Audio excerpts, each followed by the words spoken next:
so now we are ready to record V-hit responses, V-hit impulses on our patient. So a couple other things to notice about this screen.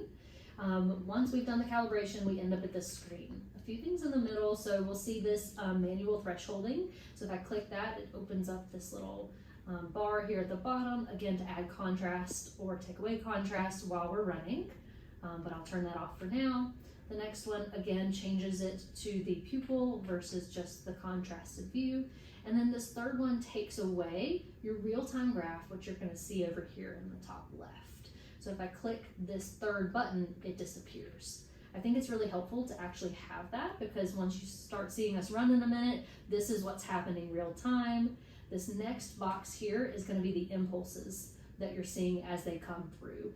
And then over here on this far right side, you're gonna see how many left and right impulses that we're getting out of 20 versus how many are rejected.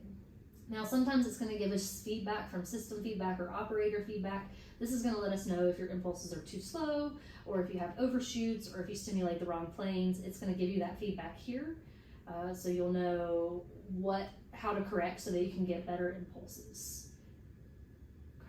So we're gonna click this next button here to start recording. So we'll click our record button. You'll see this lateral real-time trace happening because, again, it's real-time. So it's counting down the seconds of our tracings, and as we get the impulses, we'll see them pop up on this next screen. So a few things to note when you start setting up with your patient. You wanna put your hands high on their head typically. I like to put my fingertips at least somewhere kind of on their forehead so I can grip their head a little bit better.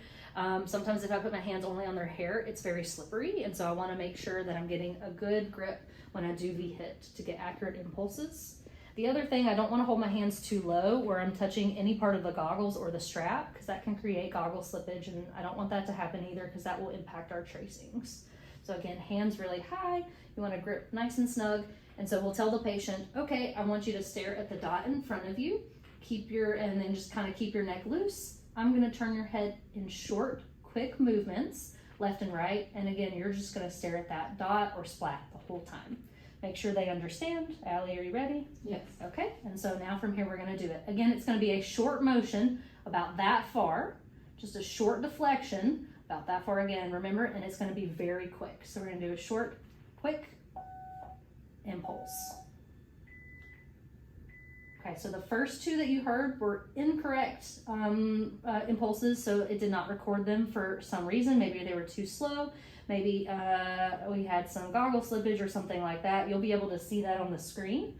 But these other two that we did, you'll hear the beeps are different when you get good impulses versus not good impulses. So we want 20 of those higher pitched good impulses. So again, let's do a few more.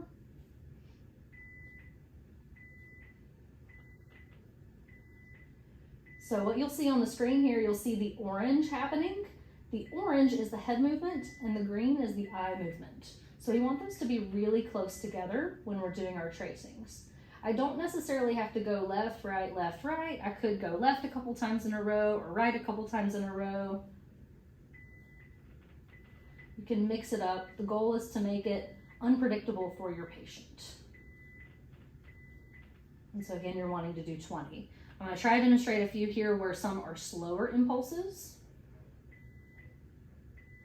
So you see that the amplitude of these are much lower, whereas faster impulses are going to get much higher amplitude. Ideally, you get a variety of these impulses as you're testing. So you can kind of see their function across the board. And again, the goal is to get 20 on both sides, and then it will time out.